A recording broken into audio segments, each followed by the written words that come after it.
No one ever told you about the breakfasts that kept Black families alive through the darkest years of the Great Depression.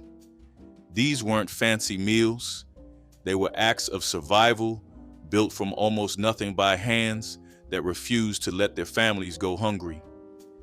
Here are 30 cheap 1930s breakfasts our Black ancestors ate to survive. Cornmeal mush with molasses was one of the most common breakfasts in Black households during the 1930s, eaten by families who had little else to start the day. Cornmeal was simmered slowly in water until it thickened into a dense porridge, then served hot with a heavy pour of dark molasses for sweetness. The dish cost almost nothing, since cornmeal could be bought in bulk for pennies, and molasses was cheaper than sugar across the South. Children ate it before walking to school, while adults relied on it to fuel long days of labor. Some families added milk when they could afford it, but most ate it plain with just the syrup on top. The texture was thick and heavy, meant to sit in the stomach and keep hunger away for hours.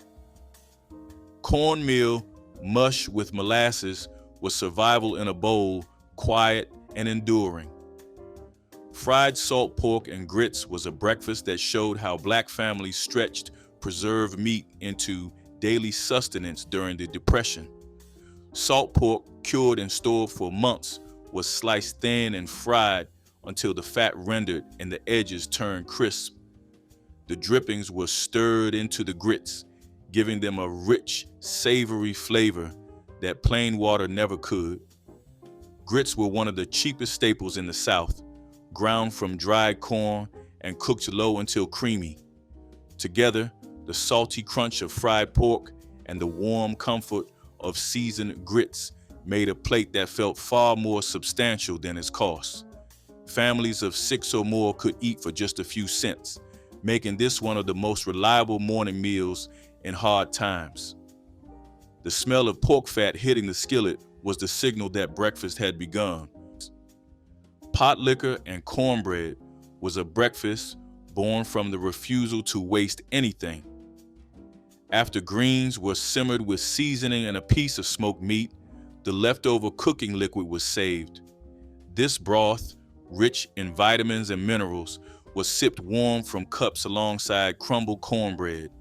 Families understood the liquid held nourishment their bodies needed, especially during months when fresh vegetables were scarce. Cornbread baked the night before was crumbled into the broth and eaten with a spoon. The combination was simple but sustaining, giving strength before long hours of work. Children grew up drinking pot liquor as part of daily life, learning that nothing was ever thrown away. It was not glamorous, but it was proof that resourcefulness could turn scraps into something warm and life-giving. Sorghum syrup biscuits carried the taste of the rural South into every morning they were served. Biscuits were made from flour, lard, and buttermilk, shaped by hand and baked in cast iron until golden. Sorghum syrup, darker and earthier than sugar, was poured generously over the hot bread, soaking into the soft centers and pooling on the plate. The syrup came from tall cane stalks, pressed and boiled down into thick sweetness that families made themselves or bought from neighbors. During the Depression, when jams and refined sugar were out of reach, sorghum became the sweetener of choice across Black communities. Children loved the sticky richness, while adults valued how little it cost to fill a plate. The biscuits were eaten quickly before heading to fields, the sweetness giving brief comfort before the long day ahead. Rice and molasses porridge was a breakfast that turned yesterday's leftovers into something warm and filling. Leftover rice was simmered with water or milk until soft, then sweetened with a stir of molasses. The result was thick and rich, a dish that stretched to feed a family for pennies. Molasses was cheaper than sugar and provided iron and minerals badly needed in homes where nutrition was scarce. Rice, a staple in Southern Black kitchens, could be bought in large sacks and stored for months. Families ate this porridge hot from bowls, sometimes with a pat of butter when available. Children grew up associating the taste with home, a flavor that stayed with them long after the Depression ended. Rice and molasses porridge was never in cookbooks, but it passed quietly through kitchens where stretching food was the only way forward. Blackstrap molasses milk was a simple morning drink that filled empty stomachs when there was nothing else to eat. A mug of warm milk was stirred with a spoonful of blackstrap molasses until it turned dark and sweet, creating a drink that was nourishing and cheap. Blackstrap was the least expensive sweetener available, packed with iron, calcium, and minerals that families desperately needed. Children drank it before school, to keep their energy steady, while adults relied on it before heading out to labor. The taste was bold and deep, with a sweetness that lingered longer than plain milk. It required no cooking and could be made even when the pantry held almost nothing. For households stretched thin by the Depression, this drink was a quiet lifeline that provided both calories and comfort at almost no cost. Fried cornmeal cakes were a staple on Black breakfast tables across the South when bread was too expensive to buy. Cornmeal was mixed with water, salt, and sometimes a spoonful of lard to form a thick batter that was dropped by hand into a hot skillet. The cakes fried until golden and crisp on the outside while staying dense and warm inside. Some families added an egg to the batter when one could be spared, making them slightly richer. They were eaten plain with syrup drizzled over top or alongside whatever else the morning offered. The cost was nearly nothing, making them a daily fixture in kitchens where every cent had to stretch. Children ate them eagerly, tearing off pieces and dipping them into molasses. Fried cornmeal cakes carried no pretension, only the honest purpose of keeping a family fed through another morning. Stewed dried apples with bread was a breakfast that brought sweetness to mornings when fresh fruit was impossible to find. Apples dried during the fall harvest were stored in jars or cloth sacks, then simmered slowly with water and a bit of molasses until soft. The fruit became a thick, fragrant compote spooned over bread or biscuits. Families relied on dried fruit to carry them through winter when gardens were bare and store-bought produce was beyond reach.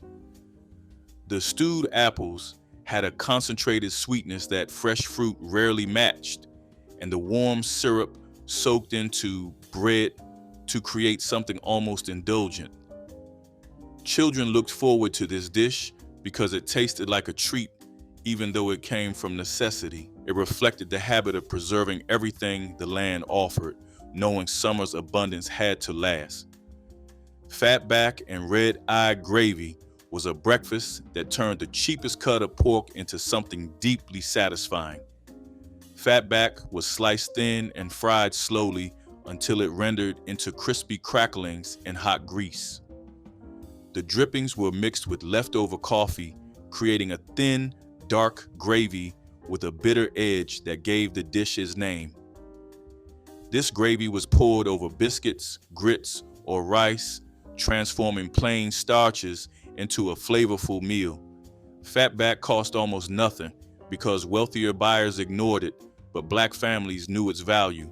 The rendered fat provided essential calories for surviving hard winters and long work days. The cracklings added crunch and salt, making every plate feel more substantial than its price. Redeye gravy was a morning ritual in rural Black kitchens, proof that flavor came from the humblest things. Leftover bean mash on toast was a breakfast that refused to let last night's dinner go to waste. Beans cooked the evening before were mashed with a fork, seasoned with salt and pepper, and spread onto slices of bread or leftover biscuits. The mash was sometimes warmed in a skillet with a bit of lard, giving it a slightly crispy exterior while keeping the inside soft. Pinto beans and navy beans were the most common varieties, cheap enough to buy in bulk and filling enough to carry a family through the day. This dish required no extra ingredients, making it ideal for mornings when the pantry was nearly bare. Children ate it without complaint because it was familiar and hearty, and adults valued how it stretched one meal into two. Bean mash on toast was a quiet act of resilience, turning simple leftovers into fuel for another day. Sweet potato hash was a breakfast that carried both weight and warmth for households that needed energy before long days of labor. Sweet potatoes were peeled, diced, and fried in a skillet with onions and scraps of meat left from the night before. The potatoes browned slowly in lard, their natural sugars caramelizing into a crust that made the dish feel richer than it was. Sweet potatoes were plentiful across the South, easy to grow in poor soil, and simple to store through winter. For families with little money, they were one of the most reliable sources of vitamins and filling starch available. Children ate the hash eagerly, the sweetness making it feel like a treat. Adults valued its heartiness, knowing a single skillet could stretch to fill every plate. Sweet potato hash was never celebrated, but it quietly kept families going. Boiled peanuts and cornbread was a pairing that showed how Black families turned garden crops into dependable morning meals.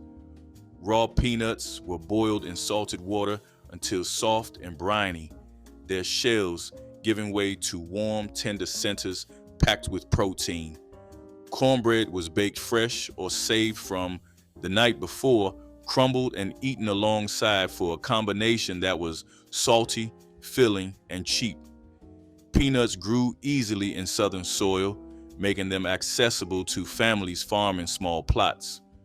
Cornmeal cost almost nothing and stretched across days.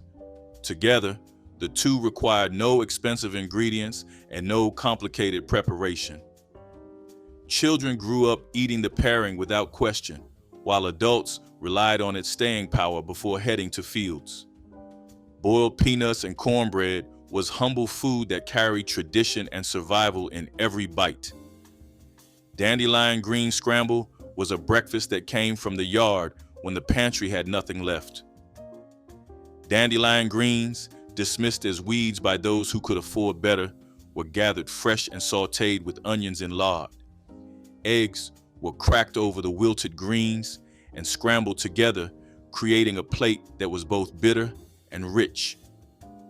The greens provided vitamins badly needed after long winters of preserved food, and the eggs added protein to carry bodies through hard mornings.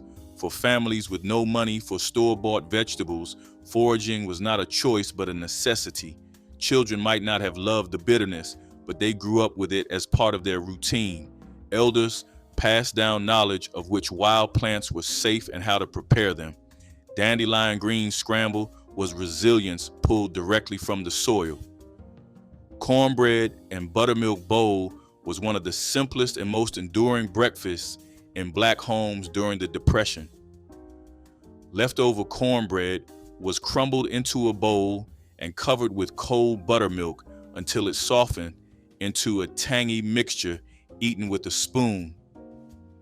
The dish required nothing beyond what was already on hand, making it ideal when both time and money were scarce. Buttermilk was a byproduct of churning butter, cheap and always available in rural households. Cornbread lasted for days, meaning this breakfast could be assembled in seconds.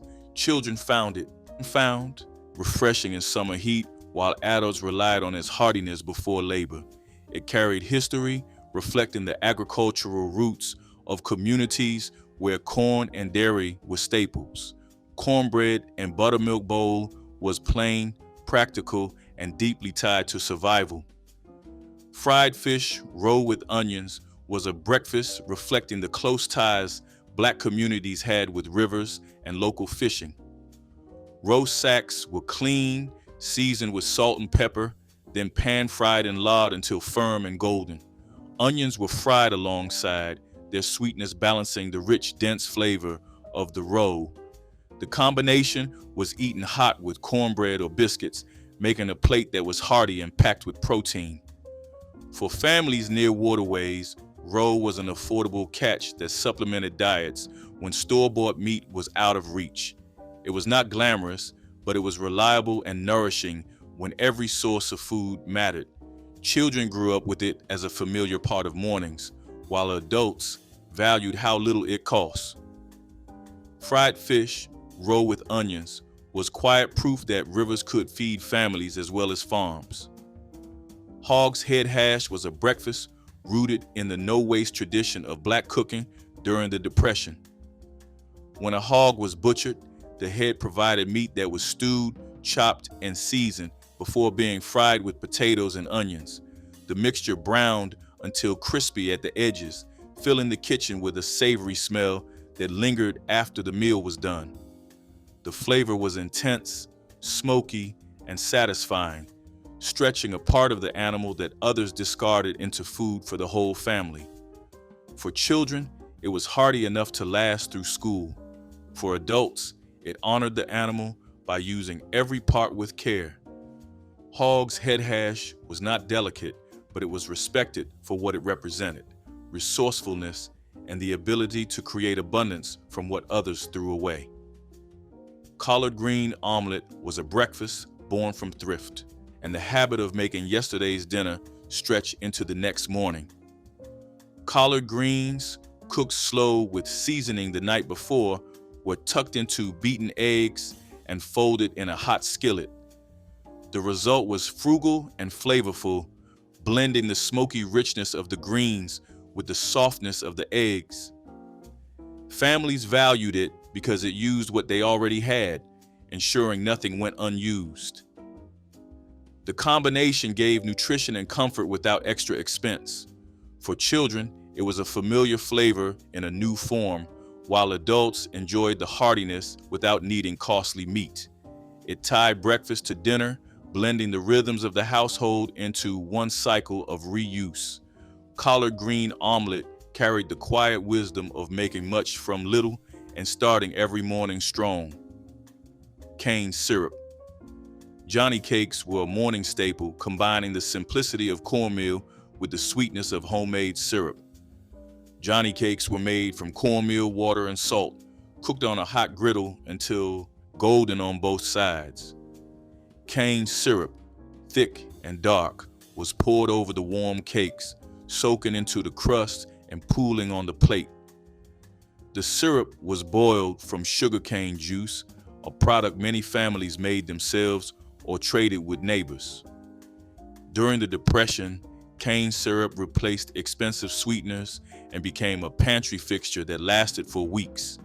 The Johnny cakes were quick to make, requiring only cheap ingredients and minutes over the fire. Children loved the sweetness, while adults valued the speed and economy. Cane syrup Johnny cakes carried comfort and practicality, filling bellies without emptying pockets. Saltfish and hoe cakes was a breakfast rooted in heritage and preservation. Saltfish, cured to last months, was soaked overnight to soften, then flaked and pan-fried until tender. Hoe cakes, simple cornmeal cakes cooked on a griddle, were served alongside, their crisp edges soaking up the salty richness of the fish. Together, the two made a meal that was filling and steeped in history. The pairing reflected African and Caribbean influences that endured in Black kitchens, blending practicality with cultural memory. Saltfish provided protein when fresh catches were unavailable, while hoe cakes required only cornmeal, water, and fat. For families stretched thin, this breakfast needed nothing expensive, yet delivered real sustenance. It carried both thrift and tradition, ensuring strength for the day with ingredients that lasted any season. Wildberry dumplings were a breakfast that came from the land during summer months when berries ripened along fence lines.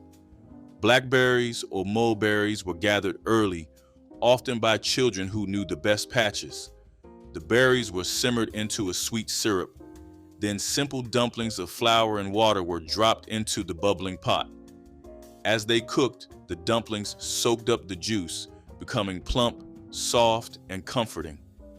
This was not a dish from restaurants, but one that carried the taste of summer mornings in rural communities. It was affordable, relying on what nature provided and a handful of pantry staples. Families looked forward to berry season, enjoying a breakfast that blended sweetness with tradition. Wildberry dumplings were proof that forage food could feel like a feast. Fried grits cakes were a morning dish that turned one day's leftovers into the next day's breakfast. Grits were cooked thick, poured into pans, and chilled overnight until firm. In the morning, they were sliced into squares and fried in a skillet with lard until golden. The outside became crisp while the inside stayed creamy, creating a texture that was both comforting and hearty. These cakes could be eaten with syrup for sweetness, with eggs for balance, or with gravy when available. They reflected the no-waste habits of Black kitchens, where every bit of food was stretched and reinvented. Grits were a Southern staple, cheap and reliable, but frying them gave new life to what might seem plain. Fried grits cakes were practical, resourceful, and flavorful, a breakfast that carried households through long days. Okra fritters were a common breakfast food that made use of one of the most iconic crops in Black gardens across the South. Fresh okra was chopped, mixed with cornmeal and seasoning, then shaped into small patties and fried in lard until golden brown. The result was crisp on the outside, tender within, and full of earthy flavor that paired well with hot coffee or milk. For families, okra fritters were affordable and filling, using whatever the garden produced in abundance. They could be eaten plain with cane syrup or alongside eggs, making them versatile as well as practical. The dish reflected deep agricultural roots where nothing grown ever went to waste. It was also a way to start the day with something hearty before long hours of labor. Okra fritters were thrift and flavor working together on a morning plate. Turnip green juice with bread was one of the most telling examples of thrift in Black kitchens during the 1930s. After turnip or collard greens were simmered with seasoning and pork, the leftover cooking liquid was saved. This broth, known as Potlikker, was rich in vitamins and minerals drawn from the greens during hours of slow cooking. Instead of discarding it, families sipped it warm with crumbled cornbread or day-old biscuits. It provided strength and comfort at the start of the day, especially before long hours of physical work. Children grew up drinking it as part of daily life, while adults appreciated its health benefits and filling quality. It was both simple and profound, turning what others might discard into something sustaining. Turnip green juice with bread was tradition, resilience, and heritage served in a bowl. Souse meat and eggs was a breakfast that showed how Black cooks turned preservation into morning sustenance. Souse, meat made by boiling and seasoning pig parts into a gelatinous loaf, was sliced and fried in a skillet until crisp at the edges. Served alongside fried eggs, it made a hearty plate affordable for working families. The flavors were strong and savory, with vinegar and spice balancing the richness of the pork. Souse meat was common because it preserved cuts that might otherwise spoil, ensuring nothing was lost. For children, the texture could be unusual, but it was familiar to those raised with it at the table. Adults appreciated its practicality, especially paired with eggs that added bulk. Souse meat and eggs reflected resilience and the unyielding ability to make much from little. Red gravy and rice was a breakfast that combined economy with comfort in Black households across the South. The gravy was made from tomatoes, onions, and seasoning, simmered until thick and poured over steaming rice. It was filling, affordable, and deeply satisfying, providing warmth and energy to carry through the day. For many families, rice was cheaper than bread and could stretch to feed everyone at the table. Tomatoes added both flavor and color, whether fresh from the garden or canned from the pantry shelf. The dish was a daily staple for working people who needed hearty food before long hours of labor. Children grew up with it as a familiar morning ritual, while adults valued its reliability and ease.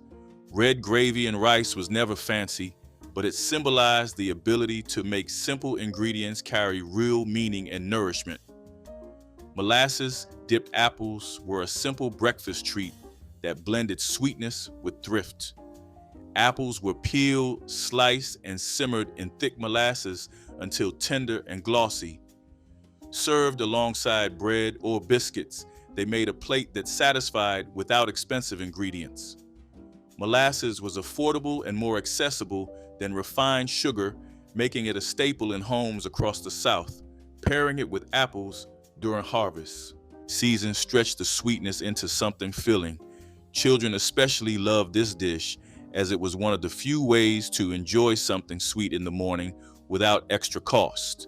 Adults valued it as an easy way to prepare fruit that lasted longer than fresh slices.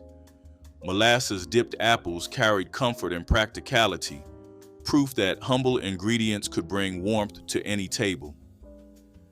Hog maul and potatoes was a breakfast that carried both weight and flavor for families needing fuel for the day. Hog maul, or pig stomach, was clean, seasoned, and slow cooked until tender. Potatoes were added to the pot, soaking up the rich broth and spices as they simmered. The result was hearty, savory, and satisfying, often eaten in large portions before long hours in fields or factories.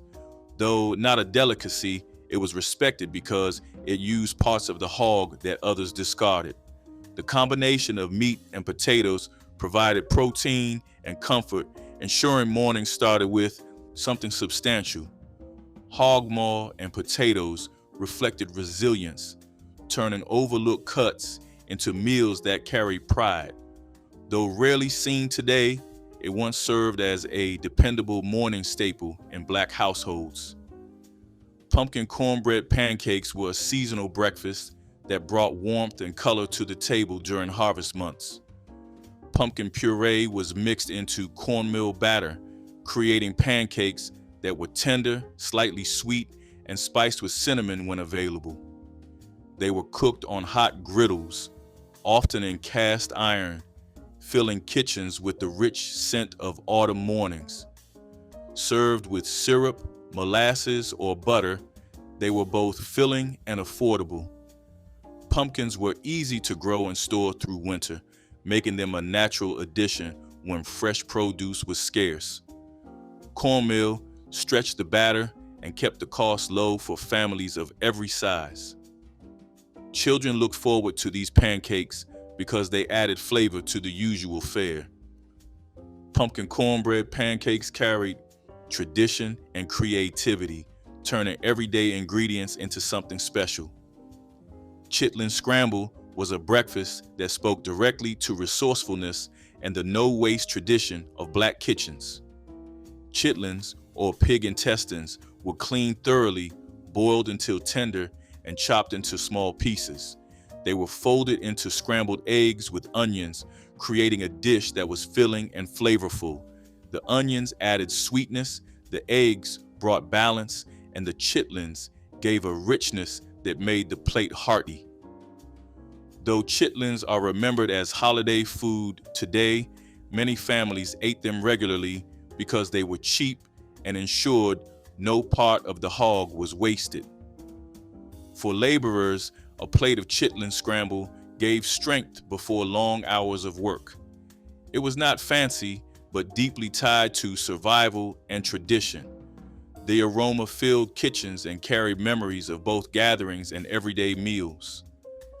Fried apple hand pies were a sweet breakfast treat that made mornings feel special without expensive ingredients.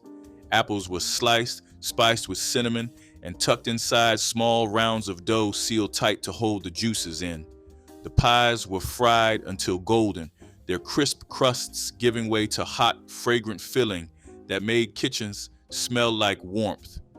They were portable, perfect for workers heading out early or children needing a quick bite before school. For families, fried apple ham pies turned humble apples into something festive during harvest season when fruit was plentiful and costs stayed low. Adults appreciated the thrift while children delighted in the taste and warmth. Fried apple ham pies were proof that even the humblest ingredients could create joy at the breakfast table. Onion and potato hash cakes were one of those breakfasts that always felt hearty, even without meat. Potatoes and onions were grated, mixed with flour or cornmeal, and fried into crisp patties that could be eaten plain or with hot sauce if available. The dish was cheap, easy to prepare, and could stretch across several plates, making it ideal for large households. It was often made in the early mornings before children headed to school or adults to long shifts at work.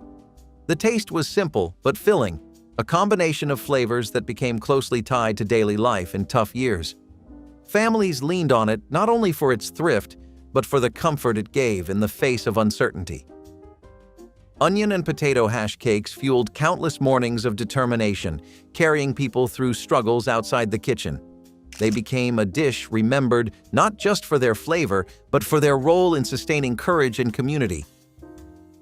Molasses milk was one of those simple breakfast drinks that could fill an empty stomach and give strength to start the day without costing much. A mug of warm milk would be stirred with a generous spoon of Blackstrap molasses until it turned dark, thick, and sweet, creating a drink unlike anything else. For families without access to expensive sugar, molasses was a cheaper and more nutritious option, packed with iron, calcium, and minerals that were badly needed in homes stretched thin. Children often drank it before school, while adults relied on it as a quick energy boost before heading to work in fields, factories, or other labor. It was easy to prepare, affordable, and comforting on cold mornings when heavier meals were not always possible or practical. The taste was bold, with a deep sweetness that lingered, giving a sense of fullness and warmth that plain milk never offered. It was more than a drink. It was a way of stretching resources while caring for a family's needs with love and creativity.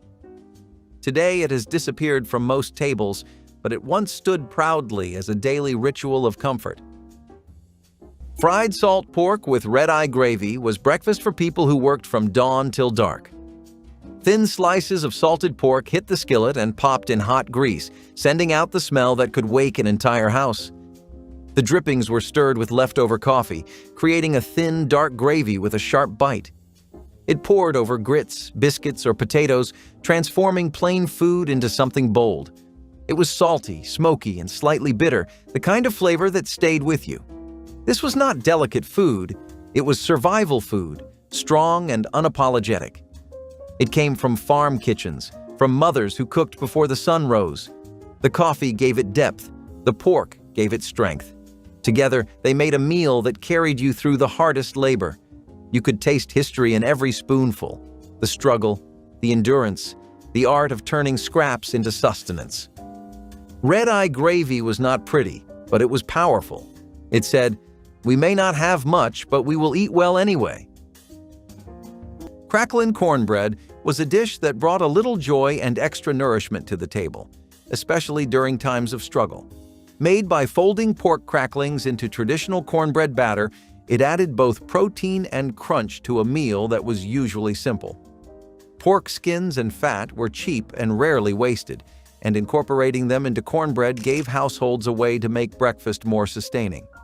Served hot from the skillet, crackling cornbread was filling enough to carry families through demanding days.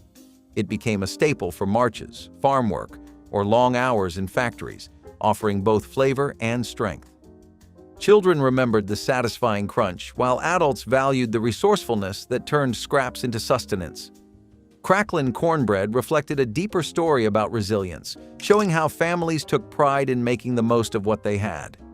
More than just food, it symbolized unity at the table and fuel for the struggles ahead, keeping spirits alive through its warmth and heartiness.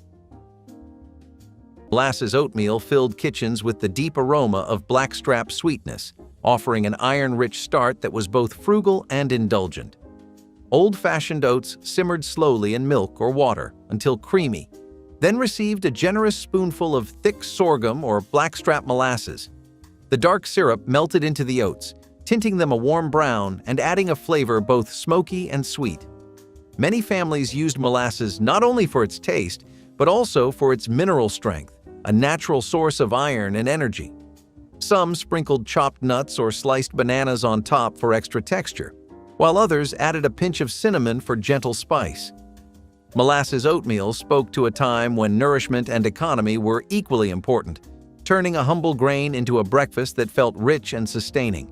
It remained a quiet favorite of African American households, a reminder that even the simplest bowls could carry history, health, and the comforting weight of tradition with every spoonful.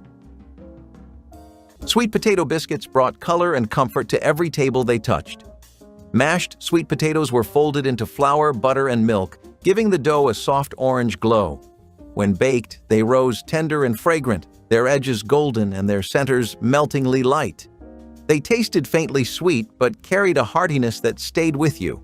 You could eat them with ham, honey, or just a pat of butter, and they'd still feel like home. Sweet potato biscuits were more than food. They were care turned into something warm and golden. Families made them on Sundays, holidays, and any day that called for a little joy.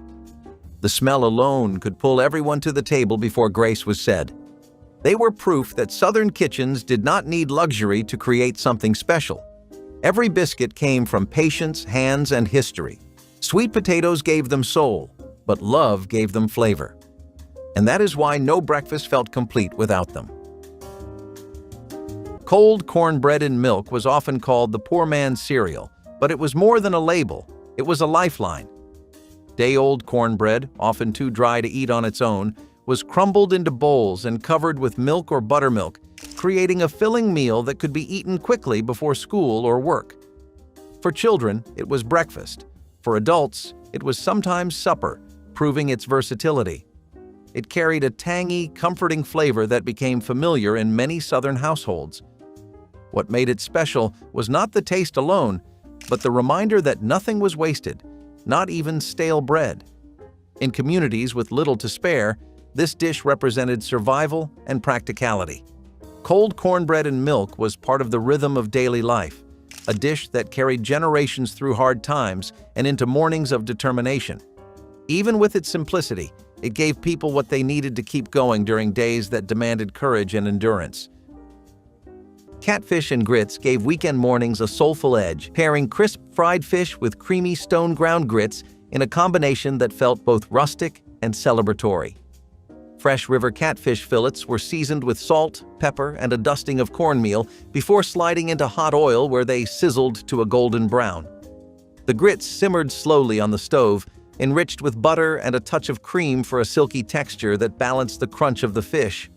Families often gathered around big skillets of catfish on Sundays after church, turning breakfast into a communal event.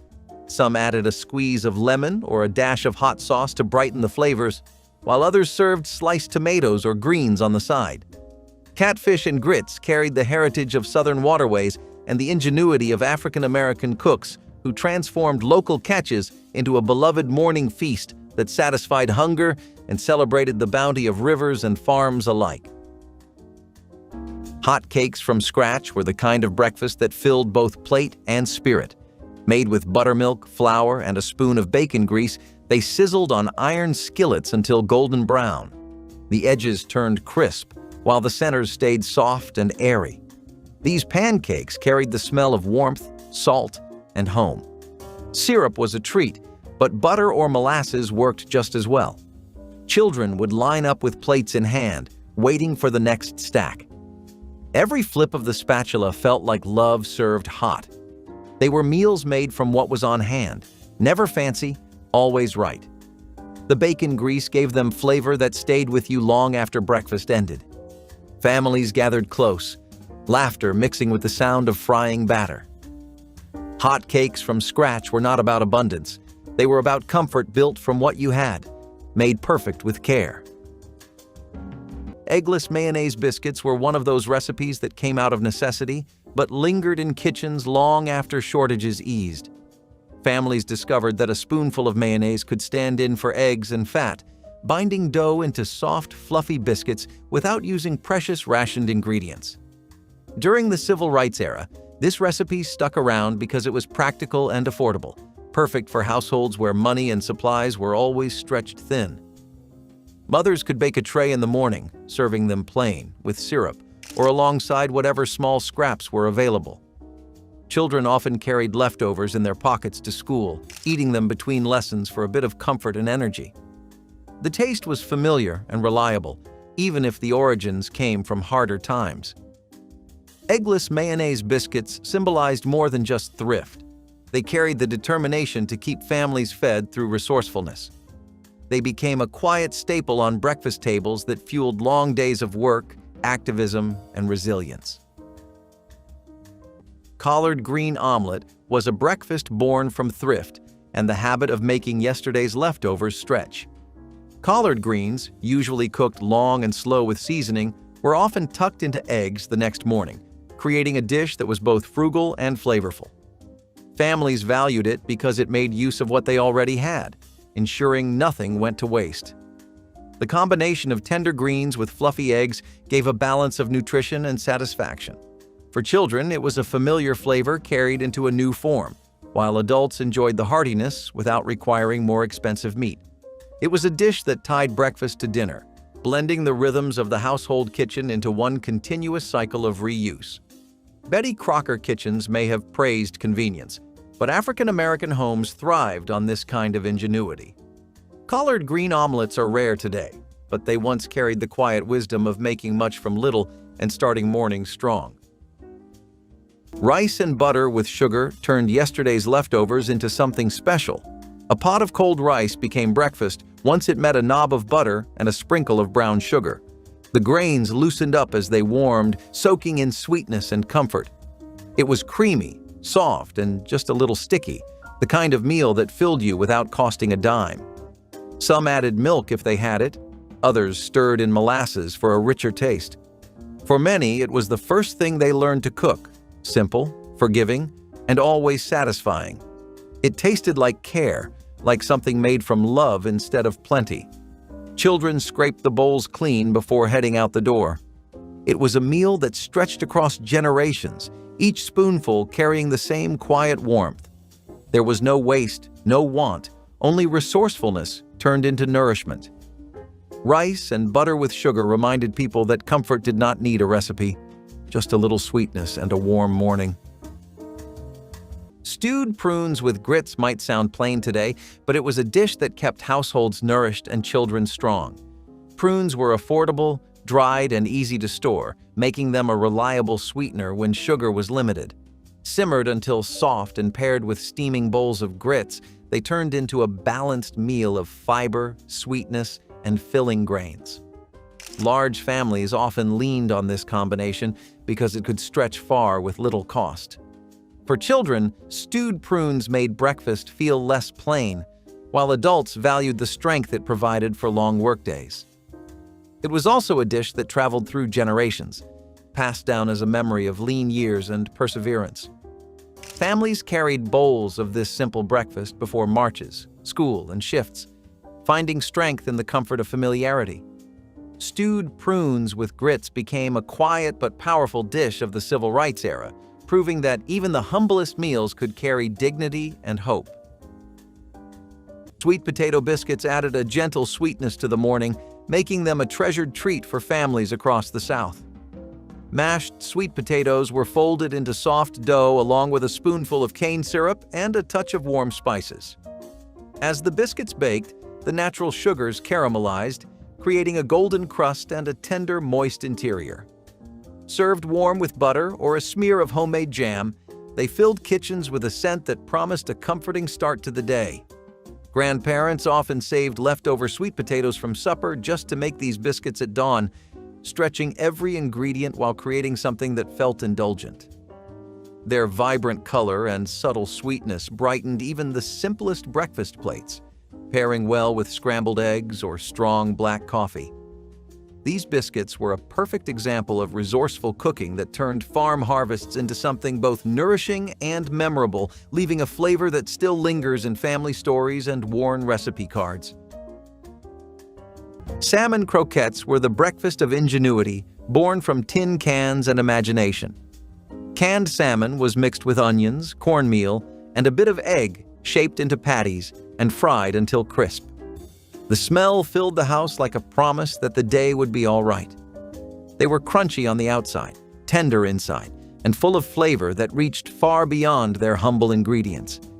The sizzle of the skillet was music, the sound of a meal stretching to feed everyone. Eaten with grits, biscuits, or a little mustard on the side, they turned a simple morning into something memorable. These croquettes were survival disguised as comfort food, proof that scarcity never stopped creativity.